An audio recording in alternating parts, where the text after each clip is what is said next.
పండగైనా సంబరమైనా మీ ప్రతి సెలబ్రేషన్కి only choice Vega jewellers. Exclusive bridal jewellery offers. Shop now.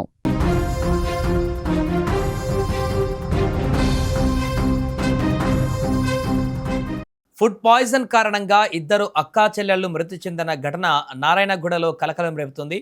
మామిడి పండ్లు తిన్న తర్వాత వారు అస్వస్థతకు గురైనట్టుగా ఆసుపత్రి పాలైనట్టుగా చెప్తున్నారు. ఇద్దరు అక్కా చెల్లెళ్లు చికిత్స పొందుతూ వారు మరణించినట్టుగా తెలుస్తుంది. హైదరాబాద్లోని నారాయణగూడ పోలీస్ స్టేషన్ పరిధిలో జరిగినటువంటి ఈ ఘటనలతో భువనేశ్వరి అనే బాలిక సోమవారం మరణించగా ఆమె సోదరి సంధ్య మంగళవారం కన్నుమూశారు.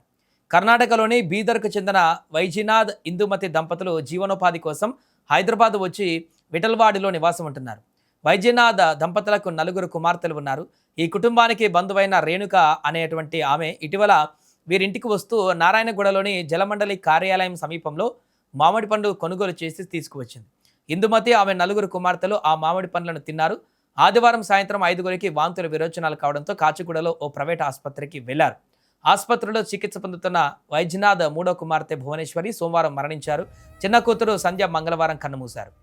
ఇందుమతి మిగిలిన 2 కుమార్తెల ఆరోగ్యం నిలకడగానే ఉంది. అక్కా చెల్లెళ్ల మృతిపైన బాధిత కుటుంబ సభ్యులు ఫిర్యాదు మేరకు కేసు నమోదు చేసి పోలీసులు దర్యాప్తు చేస్తున్నారు. అయితే మామిడి పండ్లు తిన్న తర్వాత అస్వస్థతకు గురైనటువంటి అక్కా చెల్లెలు మృతి చెందడంతో బాధిత కుటుంబం నివాసానికి వెళ్లిన జిహెచ్ఎంసీ ఫుడ్ సేఫ్టీ విభాగం అధికారులు ఆ ఇంట్లోని ఆహార పదార్థాల నమూనాలను సేకరించి ప్రయోగశాలకు పంపారు.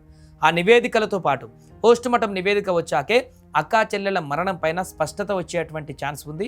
ఇదిలా ఉంటే మామిడి పండ్లు తినే చనిపోయారనేటువంటి వార్త పైన నారాయణగూడ పోలీసులు కూడా స్పందించారు. మామిడి పండ్లు తిని చనిపోయారనేది తప్పుడు సమాచారం అంటూ కూడా వారు క్లారిటీ ఇచ్చారు.